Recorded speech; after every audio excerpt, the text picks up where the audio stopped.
Good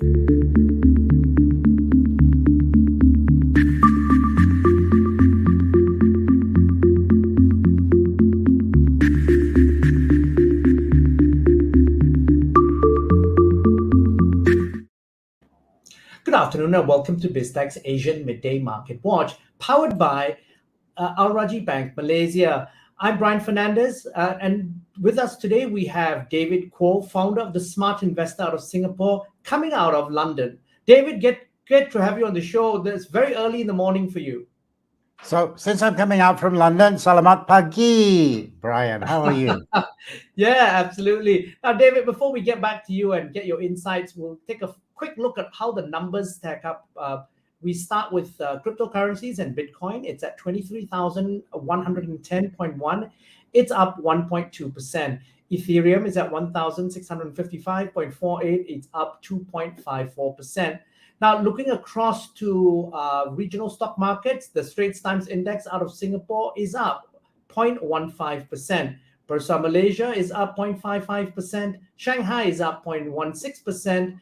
The ASX All Ordinaries is up 0.2%. The Nikkei is up 0.65%.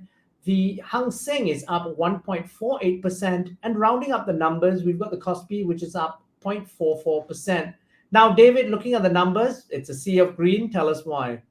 Well, I think you have to only look at Wall Street to explain why the markets are quite buoyant at the moment.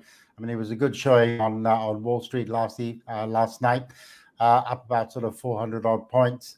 And I think it was earnings. I mean, analysts were looking at the earnings from some of the major companies over in America, and they were quite encouraged by the fact that U.S. corporations seem to be doing particularly well. So it's kind of followed through over here to Asia as well.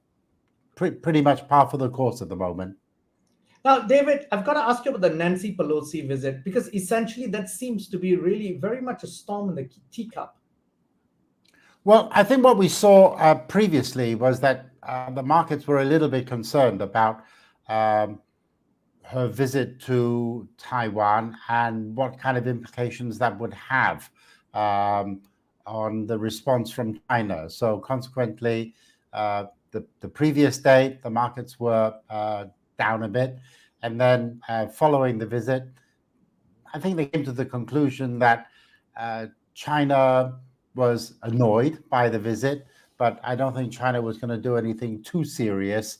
And so as a result, as far as investors are concerned, it was down one day and then back up again the next. I think, is it a storm in a teacup? I think it'll eventually blow over, but China has to do something just to show its displeasure for somebody as high-ranking as Nancy Pelosi, Speaker of the House, going over to Taiwan. And effectively, I wouldn't say humiliate China, but certainly flexing her muscles a bit and showing that she can do whatever she wants. And China doesn't really sort of like that. Now, I want to go to something a little bit more brighter and more exciting for investors, particularly out of Singapore. And I know you hold shares of DBS Bank. And so DBS Bank reported a net profit of 1.82 billion Singapore dollars, which is the second highest it's ever done in history. Now, that's above average forecast of 1.7 billion. Your thoughts on that, David? Well, it's those net interest margins again, Brian, which I've been talking about for a long time. As interest rates start to rise, you would only expect banks to benefit from that difference in the interest that they charge borrowers and the interest that they pay savers. And DBS isn't alone in this. We saw good results from HSBC, good results from Standard Chartered, and also the other two Singapore banks, OCBC and UOB. So I think later on we'll probably be hearing about the results from your banks in Malaysia, Malayan Banking, and also Public Bank, which I also own shares in. And I would expect those banks to do particularly well. So what it really is tailwind. As interest rates start to increase, and we know that interest rates are going to increase over in the US, and banks elsewhere have no option but to, central banks elsewhere have no option but to follow suit. And that is really going to be beneficial to the banks. We saw today that DBS was down a bit. Maybe it's a case of to travel than to arrive. People are already expecting DBS second quarter results to be quite strong. But I would say, given the outlook for interest rates, we can expect further good results in the third quarter from DBS and also from the other banks in this region, Brian. Now, how about Alibaba? They're about to announce their earnings, and their shares have already risen 5%. Well, I think we would expect some kind of slowdown in the top line revenues for Alibaba. Not really surprising, given what has been going on in China with the various lockdowns. And so Alibaba results could possibly show a slowdown in the June quarter. But as far as the next quarter is concerned, I would expect the revenues to start improving. The bigger issue, I think, with regards to Alibaba is, will it maintain its listing in New York, or will it move its listing, major listing, to Hong Kong? I think that is something that people will be watching very carefully. Will it stay in the US, or will it move to Hong Kong? And of course, the other issue is its founder, Jack Ma. What exactly is happening with Mr. Ma? And where is he at the moment? And does he have anything to say? Now, you're in the UK right now. We've got Bank of England rate hike basically expected later tonight. What's your view on that? Well, markets over here are expecting a 0.5 point increase, which would be exceedingly surprising, I think, for the market, because generally the Bank of England doesn't move in 0.5 points. It likes 0.25 points, just like over in the US.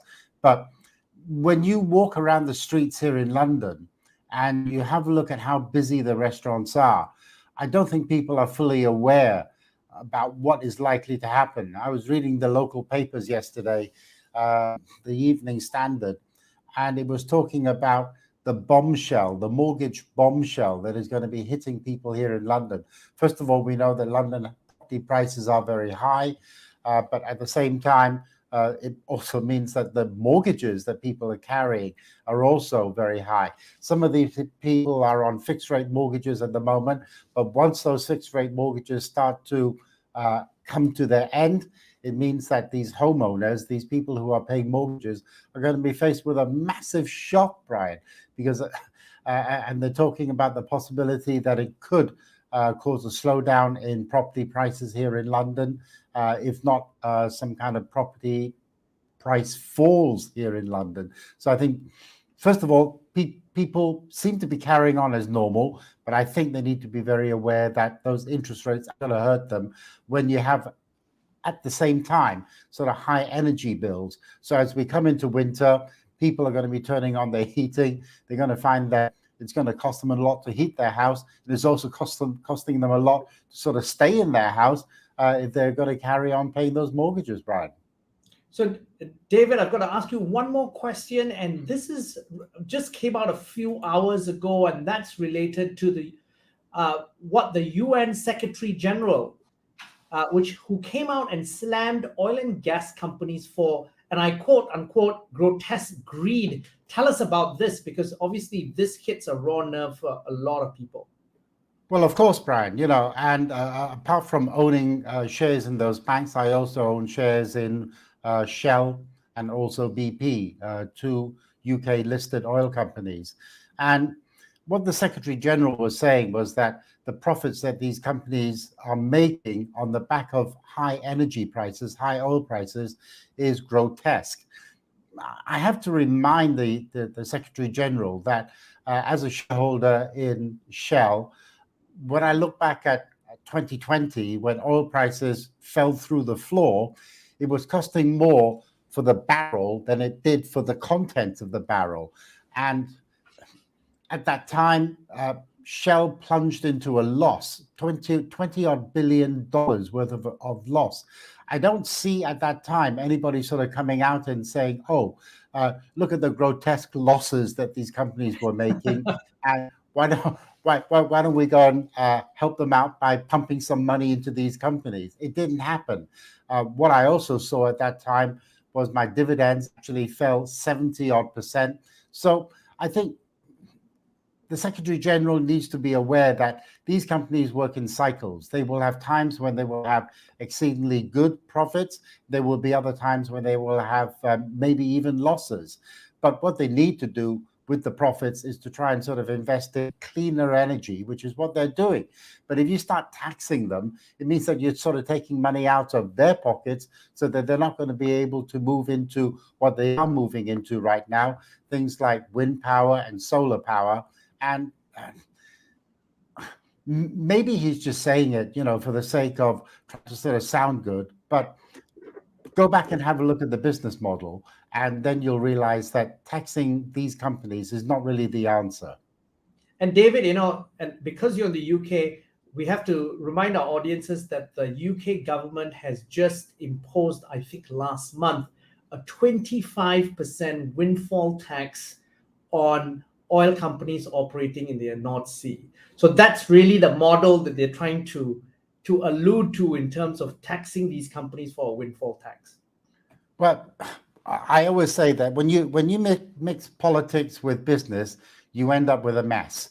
And if you do that, if you start imposing these windfall taxes, I know there was a time when they tried to impose windfall taxes on banks. And they said, oh, the banks are making excessive profits, so let's tax the banks. And then what happens when you have a disaster, when you have a situation, when you have a period of time when the banks are in huge amounts of trouble? I think what they need to clarify is when many of these companies make huge amounts of profits, what they shouldn't do is to continue to pay out huge amounts of dividends to the shareholders. And what they need to do is to sort of retain some of the profits that they make in order to invest for the future, whether it is a bank, whether it is an oil company, whichever company that is going to be making windfall profits in the future. If they do things sensibly, then I think it will benefit not only the community, but also the shareholders. And this really is part of corporate governance and part of what we at the Smart Investor focus on an awful lot. ESG matters, the environmental, the social, and the governance matters of business. And I think shareholders need to do exactly the same thing. Don't just simply look at the share price, look at how these companies are managed. Now, David, as always, thank you very much for your insights, and thank you for coming on the show. You're welcome. Thank you.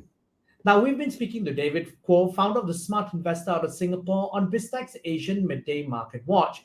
I'm Brian Fernandez. This video and podcast will be on our website as well as our social media platforms. Please like and subscribe to our various platforms. Thanks again for tuning in.